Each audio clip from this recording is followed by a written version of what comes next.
Hi అండి, అందరికీ నమస్కారాలు.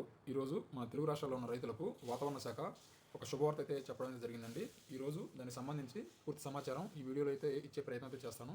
కాబట్టి ఈ వీడియో మీకు ఉపయోగపడుతుంది అనుకుంటే స్కిప్ చేయకుండా చివరి వరకు చూసే ప్రయత్నం అయితే చేయండి. ఇంకా లేట్ చేయకుండా వీడియోలోకి అయితే వెళ్దాము.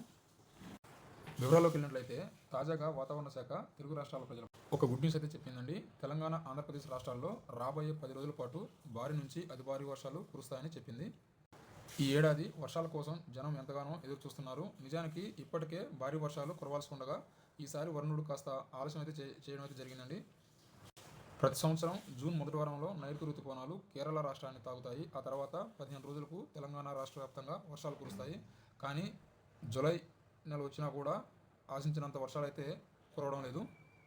ఇదిలా ఉంటే జూలై 15వ తారీఖు నుంచి 22వ తారీఖు వరకు బంగాళాఖాతంలో వరుసగా 2 అల్పపీడనాలు చోటు చేసుకునే అవకాశం ఉందని వాతావరణ శాఖ అయితే అంచనా అయితే వేసింది. అయితే బంగాళాఖాతంలో ఏర్పడే అల్పపీడన ప్రభావంతో రాబోయే 10 రోజులు తెలుగు రాష్ట్రాల్లో భారీ నుంచి అతి భారీ వర్షాలు కురిసే అవకాశం ఉందని వాతావరణ శాఖ అయితే చెబుతుందండి. అయితే తెలుగు రాష్ట్రాలతో పాటు ఒరిస్సా, మహారాష్ట్ర, గుజరాత్, కర్ణాటక రాష్ట్రాల్లో భారీ వర్షాలు కురిసే అవకాశం ఉందని వాతావరణ శాఖ అయితే పేర్కొందండి. కాగా ఇప్పటికే కృష్ణానది ఎగువన రాష్ట్రాల్లో వర్షాలు పడుతున్న విషయం మీ అందరికీ తెలిసిందే. కాబట్టి తెలుగు రాష్ట్రాల్లో ఉన్న రైతులు అప్రమత్తంగా ఉండాలని ఆశిస్తున్నానండి.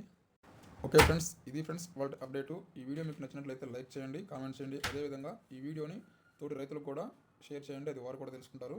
అదేవిధంగా ఇటువంటి సమాచారం కోసం మన ఈ ఛానల్ని సబ్స్క్రైబ్ చేసుకొని పక్కనే ఉన్న బెల్ ఐకాన్ అయితే యాక్టివ్లో అయితే ఉంచుకోండి. ఇంకొక కొత్త వీడియోతోటి మీ ముందుకు వస్తాను. అంతవరకు సెలవు. Thank you friends.